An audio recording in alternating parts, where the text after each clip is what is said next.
Si tu es coach et que tu vas lancer pour la première fois, que tu as déjà lancé des offres en ligne, donc des programmes, des PDF, des e-books, etc., etc., il y a une erreur à ne surtout pas faire lorsque toi, tu vas créer ton offre. Et cette erreur-là, moi, je l'ai déjà commis il y a à peu près une dizaine d'années lorsque j'avais commencé mes premiers programmes en ligne. Et bien tout simplement, c'est de partir sur ce que moi, je sais faire et de me dire, ah, ça, ce serait pas mal, eux, ils vont aimer ça, ça, ça, ça, ça. Exemple, moi, je fais de la perte de poids avec 30 jours pour sécher et Kevlar Diet, par exemple.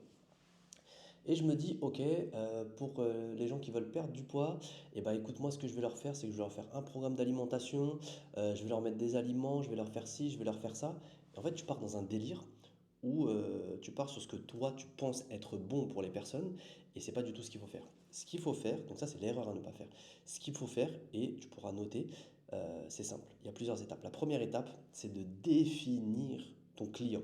Le client que toi tu veux viser, c'est ce qu'on appelle ton avatar client. Donc quel client est-ce que toi tu veux? Et ça c'est le point le plus important. Si tu veux faire un programme et que tu dis franchement je veux que ça se vende pour tout le monde, les hommes, les femmes, les jeunes, les personnes âgées, etc., etc., c'est mort. Tu ne vendras pas. Comme on dit, à essayer d'attraper deux lapins, on n'en attrape aucun. Ce qu'il faut faire, c'est de cibler un avatar client spécifique. Et en fait, plus c'est spécifique, et plus ce sera pertinent, et plus tu feras de ventes. Pourquoi? Parce que si je veux vendre, admettons, tiens, qu'est-ce que je vais prendre? Tiens, qu'est-ce que j'ai? Je vais vendre ce téléphone-là. Si je veux vendre ce téléphone-là à des femmes, je ne vais pas mettre en avant les mêmes points, les avantages, etc., que si je voulais vendre ça à des hommes. Pourquoi? Parce que les femmes, elles ont des problématiques différentes de celles des hommes. Peut-être que les femmes, elles sont plus sensibles à la qualité photo, elles sont plus sensibles, je sais pas, aux réseaux sociaux, à machin aussi, à l'élégance, au truc. Tandis que les hommes, peut-être que eux, ils sont plus sensibles à la batterie qui dure plus longtemps, à la solidité, au fait qu'il soit petit dans la poche, parce que les hommes ils mettent dans la poche, ils mettent pas dans un sac à main. Bref, tu m'as compris. Les problématiques sont pas les mêmes. Donc l'erreur à ne pas faire, c'est de vouloir faire déjà de ne pas définir d'avatar client. Il faut que tu définisses un avatar client. À qui je veux vendre ce produit, à qui je veux vendre ce service. D'accord? Pareil, si tu fais du coaching de sport, parce que quand on dit coach, on pense souvent à coach physique, coach de sport, c'est pas ça. Coach, c'est des personnes qui vont t'accompagner. Il existe des coachs en comportement d'animaux, il existe des coachs pour tout. Mais on va prendre l'exemple du coach sportif. Le coach sportif, il va pas faire les mêmes programmes d'entraînement, il va pas faire les mêmes séances de sport à une mamie qu'à un jeune de 19 ans. C'est normal. Le jeune de 19 ans, il va dire, moi je veux de l'hypertrophie, etc. La mamie, elle veut de la rééducation peut-être, elle veut ne plus avoir mal au genou, au dos, pareil pour un homme, pour une femme.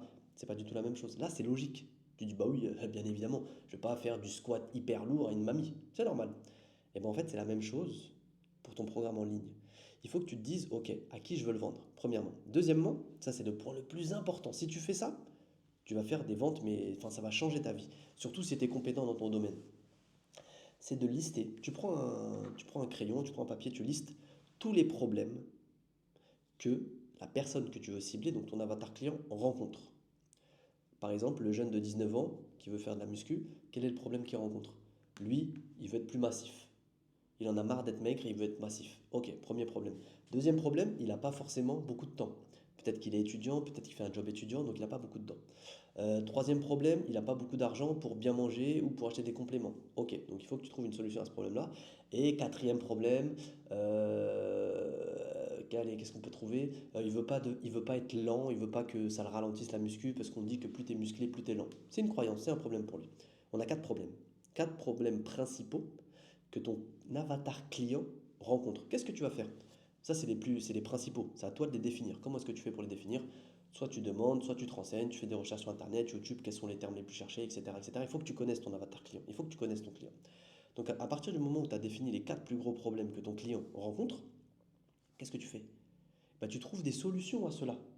Ok, le jeune, il veut gagner de la masse musculaire. Ok, bah, je vais lui faire un programme hypertrophie maximale. Il n'a pas trop le temps pour s'entraîner. Ok, je vais faire une séance plutôt courte, comme ça rentre dans son emploi du temps. Ok, il n'a pas forcément beaucoup d'argent, etc. Bah, je vais lui faire une diète avec un petit budget. Maximum de protéines, high carbs, etc. Mais dans son budget. Quatrième problème, il veut pas être lent, etc. Bah, je vais mettre de l'explosivité. Comme ça, il garde son explosivité, il garde sa souplesse, etc., etc. Boum! Quatre problèmes, quatre solutions. Tu as trouvé une solution pour chaque chose, et ces solutions-là, eh ben, tu vas créer, c'est ça qui va créer justement ton programme. Tu vas avoir la partie 1, la partie 2, la partie 3, la partie 4. À toi maintenant de trouver, ok, je fais un plan d'entraînement qui va augmenter l'hypertrophie. Et tu vas dire, tu vas mettre ça en avant. Deuxième point, j'ai pas beaucoup de temps, et ben peut-être que tu vas faire des mio-reps, peut-être que tu vas faire des dégressifs, peut-être que tu vas faire des séances qui vont à l'échec, peut-être que tu vas faire des splits, tu vas faire du push-pull leg, bref, comment faire pour que ça rentre dans son emploi du temps. Troisièmement, comment faire pour que ça soit dans le budget. Tu lui donnes exactement la liste de courses peut-être, les aliments les plus protéinés et les moins chers, tu lui fais un menu type avec les produits les moins chers mais de qualité, tu trouves. Et quatrièmement, il veut garder de l'explosivité, etc. Tu lui mets une séance par mois, par semaine, comme il veut, d'explosivité pour gagner en puissance, en machin, etc. Boum, tu as ton programme. Regarde, je t'ai créé un programme là comme ça. Et en fait, en faisant ça, vu que toi, tu as ciblé les jeunes qui veulent devenir musclés, mais qui ne veulent pas devenir lourds, mais qui n'ont pas forcément énormément de budget et qui n'ont pas forcément beaucoup de temps, et ben là, tu as un programme sur mesure qui leur conviendra parfaitement.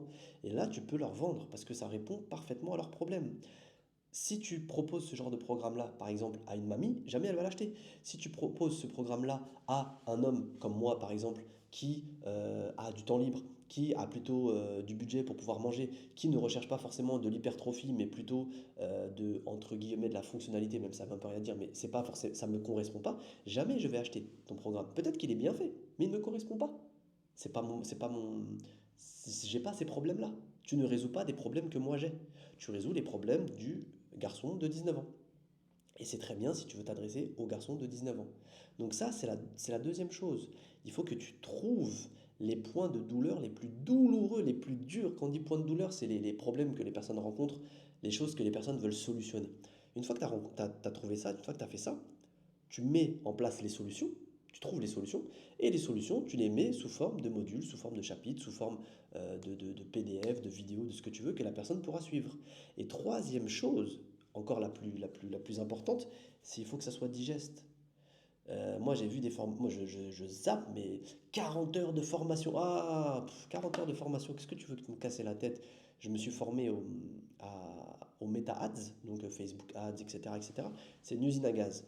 Et il y avait des formations qui disaient 40 heures pour mettre. Ah, je dis 40 heures, attends, c'est une semaine de travail temps plein. Qu'est-ce que je vais faire ça? Jamais de la vie. Et en fait, il faut que ton programme il soit le moins friction possible, qui donne le résultat le plus rapidement possible et qui demande le moins d'effort pour la personne.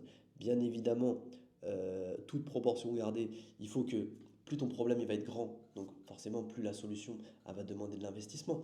Mais il faut que ça soit de manière raisonnable. Je sais très bien que si je veux me former à l'immobilier, une formation qui dure 2 heures, ça ne me suffira pas et c'est pas du tout crédible. Je le sais. Par contre, si je veux apprendre à faire des étirements, une formation qui dure 5 heures, 6 heures, 8 heures, je vais jamais l'acheter, c'est trop long, c'est nul. Par contre, si je suis spécialisé dans le yoga, j'aime trop le yoga et je veux quelque chose de très spécifique parce que j'ai un niveau avancé, une formation de 4, 5, 6 heures, peut-être que oui, là c'est intéressant. Donc en fait, c'est pas, faut pas penser je vais vendre un programme et les gens ils vont l'acheter. Non, il faut que tu te dises quel est le problème que ce client type, cet avatar client type rencontre et comment est-ce que moi je peux le solutionner. Et une fois que tu as trouvé les solutions, tu les crées sous forme de modules et après tu packages tout ça et tu lui proposes ton offre. Et après, bien évidemment, il y a plein de trucs. Comme il disait Alex Hormozy, l'équation de la valeur. Il faut que ça soit quelque chose de sexy, donc la personne elle se dit oui, ça me fait rêver cette transformation. Il faut que ça soit facilement accessible, il faut que ça soit rapidement, que ça ne demande pas beaucoup d'efforts et que la valeur perçue elle soit haute. Si tu viens et tu me dis ok, je vais te vendre, je sais pas, un plan d'entraînement, etc. Tu viens, tu me fais une sorte de post-it, de truc, c'est naze. Par contre, si tu me fais un truc vraiment beau gosse, j'ai l'impression d'en avoir pour mon argent, il y a plein de trucs, il y a plein de bonus et tout. Ouais, là c'est intéressant. Je vais me sentir, je vais sentir que j'en ai eu pour mon argent. Et si en plus c'est super facile à suivre, let's go. Ça c'est la clé pour avoir une offre qui fonctionne à tous les coups. Et si tu peux ajouter une garantie, c'est encore mieux. Moi ce que je fais toujours, c'est une garantie satisfait ou remboursé sans condition. Après bien évidemment, il faut mettre un timer, tu mets 7 jours, 14 jours, 30 jours en fonction de la durée de ton programme. Mais ça c'est garantie satisfait ou remboursé, sans condition. Et en fait, tu vas dire, ouais, mais les gens, ils vont en profiter. Non, les gens, ils n'en profitent pas. Allez, il y a peut-être un ou deux qui va en profiter. Mais le fait de mettre cette garantie-là, peut-être qu'elle va pousser des gens qui étaient un petit peu sceptiques à acheter, alors qu'ils n'auraient jamais acheté. Donc tu vas faire peut-être plus 8 ventes grâce à cette garantie-là et tu vas faire moins de ventes. Tu vas faire 2 remboursements. Mais ces 8 ventes, tu les aurais jamais eues. Donc au final, 8 moins 2, tu as gagné 6 ventes grâce à cette garantie-là. Et ça va te permettre de créer justement, comme on dit, une offre tellement irrésistible que la personne elle se sentirait bête de refuser. Et ça, une fois que tu mets en place tout ça, bon, c'est pas facile, hein, bien évidemment, ça demande du temps, de la réflexion, de connaître ton secteur, de connaître ton avatar, de tester des choses, de faire des retours, etc., etc. Ça met du temps. Moi, la série 30 jours pour sécher, le premier, il était sorti en 2018. J'ai dû faire peut-être 6 versions. Donc ça prend du temps, tu vois, avant de trouver vraiment la chose qui correspond parfaitement à ton audience, etc. Mais une fois que tu la connais, une fois que tu as trouvé la bonne formule, c'est magnifique, c'est incroyable, c'est un produit qui tourne, c'est un produit gagnant, c'est ce que l'on appelle un product market fit. Donc en gros, un produit qui convient parfaitement au marché. Une fois que tu as fait ça, ça y est, tu mets de la publicité, et ça se vend tout seul, limite. Donc si tu fais ça, bah, tu as je vais pas dire la quasi-certitude, mais en tout cas, tu as fait toutes les causes pour avoir un produit gagnant et pouvoir le vendre très facilement. Alors, tu n'auras limite pas besoin de forcer pour le vendre. Les personnes qui ont ce problème-là, elles vont se dire je veux ce produit-là. Donc, ça, c'est comment faire pour faire un produit gagnant et les erreurs à ne pas faire. Si ça t'a plu, my friend, parce que là, c'est le début de la chaîne YouTube, abonne-toi, tu peux la partager aussi à des personnes et tu peux mettre aussi en commentaire, profitant parce qu'il n'y a pas beaucoup de personnes là sur la chaîne, tu peux mettre en commentaire des questions que tu as, comme ça moi je pourrais y répondre sur une vidéo YouTube pour essayer de détailler et essayer de t'apporter aussi des solutions aux problèmes que toi tu rencontres. C'était One Kevlar et on se dit à bientôt pour une nouvelle vidéo YouTube.